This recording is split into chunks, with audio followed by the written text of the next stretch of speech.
So if you haven't heard, Sweet Baby Inc. is the company out there that has ruined some of our most beloved franchises out there, from none other than, of course, the Saints Row trilogy with the reboot that turned into an absolute woke flop and it was a broken, buggy piece of junk, or the most recent edition of what their wonderful work has shown is none other than their Suicide Squad, where Suicide Squad kills the Justice League and Batman goes out like a punk. Yes, it hasn't been going very well, and there's been a lot of backlash, and very much justified backlash out there against this company.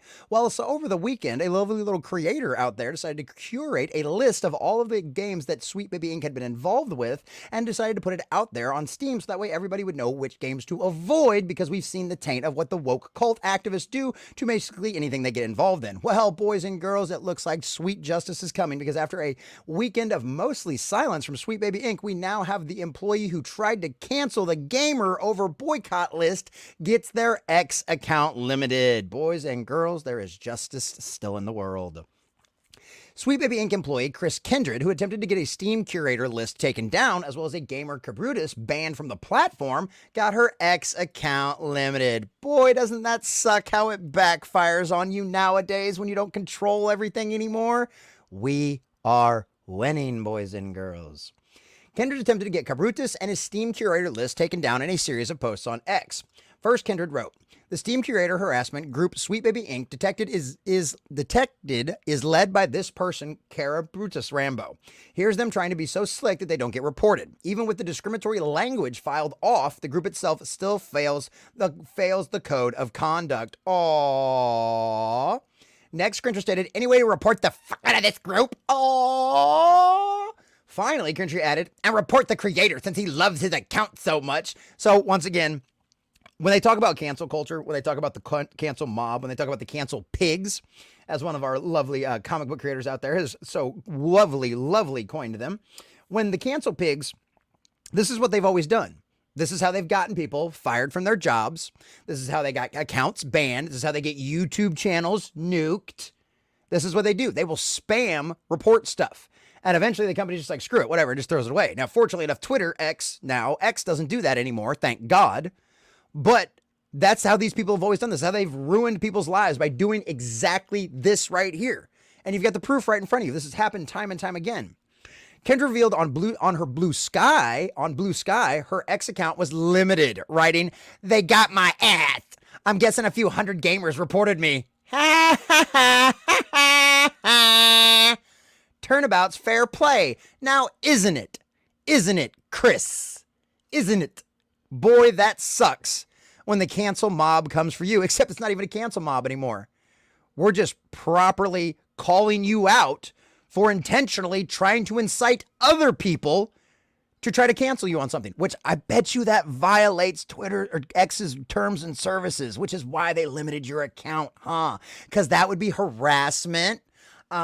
That would be, well, you could probably even just call it all around mob tactics. Yeah, stuff doesn't go over very well. It sucks how the rules now go both ways and everybody's got to play by them. Huh? You don't get any special privileges for being a woke nut job on X anymore.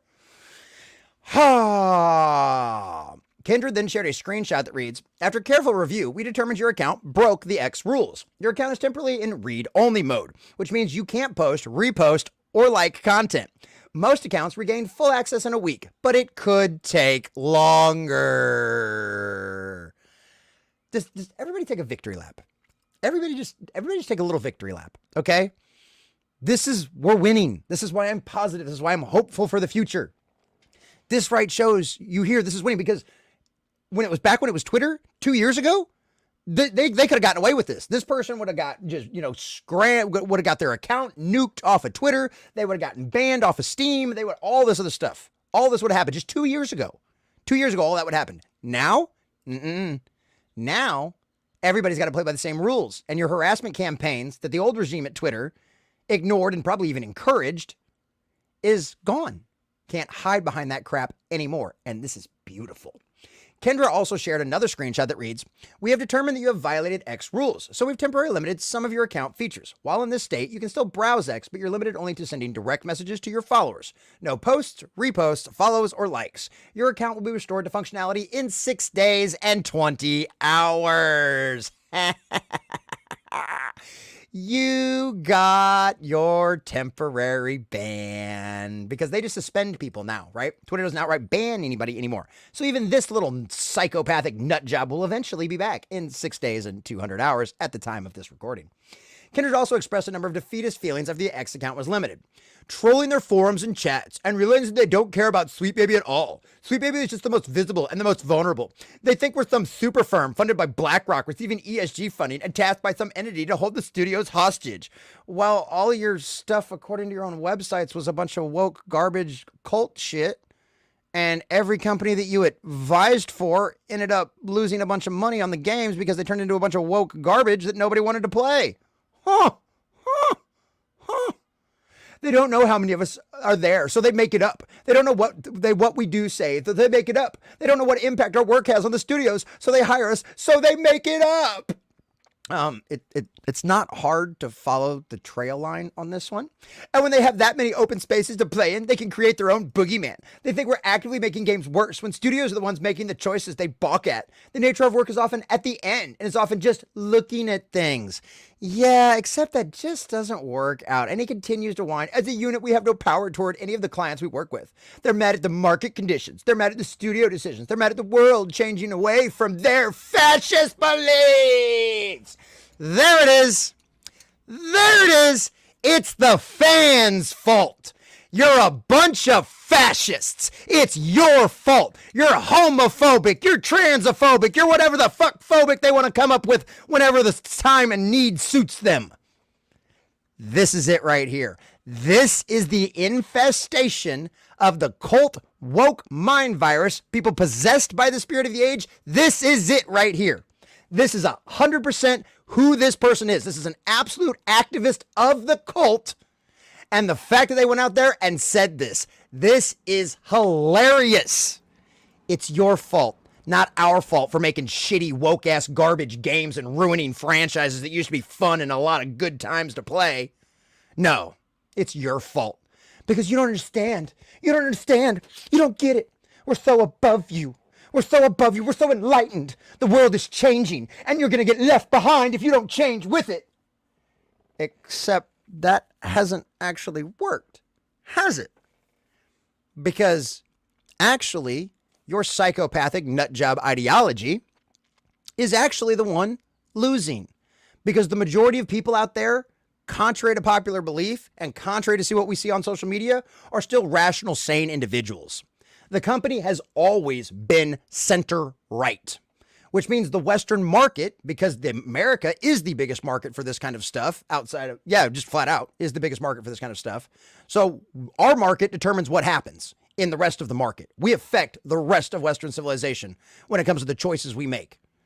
So turns out your ideology isn't the new way of thinking things. Gamers aren't just outdated and upset and sad about the things that are going on in their games.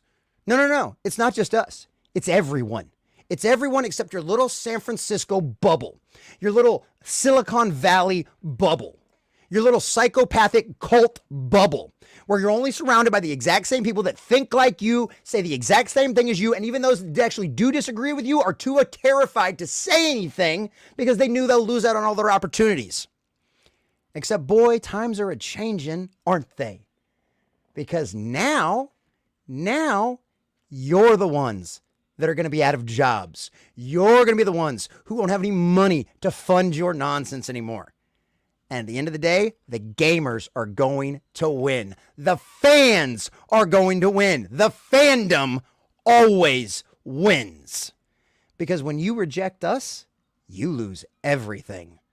And Sweet Baby Inc., you've been responsible for damaging and destroying a lot of things, and I'm glad to see you're getting exactly what you deserve. So this person's just going to continue going on, and yada, yada, yada, and we don't really care, right? So the original list includes 18 games, Saint Rose, Forspoken, Marvel Spider-Man, Miles Morales, Mortal Kombat 1 on it.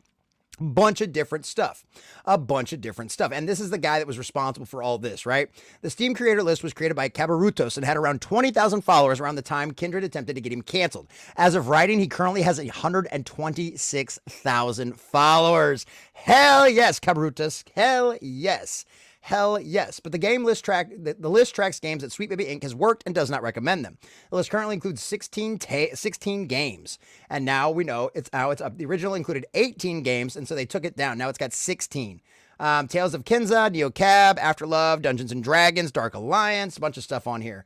And right here, Suicide Squad, Kill the Justice League. That's the one that just recently failed miserably. So yeah, it's one of them situations where I'm glad this person got involved with this. And here's the list of their clients, right? This is something that they've tried to scrub from, that Sweet Baby Inc. has tried to scrub from the internet. Xbox Game Studios, EA, Valve, Ubisoft, Rocksteady, basically everybody. Warner Brothers, Eco. I mean, they're basically all the major players. Wizards of the Coast, Color Rush shocked on that one. Like this is all the people that they have infested with their absolute woke agenda nonsense. Warner Brothers, obviously Suicide Squad. And then, of course, the company behind the studio that they advised on a Saints Row, that studio is completely gone now. They actually had to close up shop. So you know what? This is a good thing. I'm glad to see that they are finally getting their just desserts. I'm glad to see that the playing field has finally been leveled, at least on X, as far as social media is concerned, and that these people no longer have any power.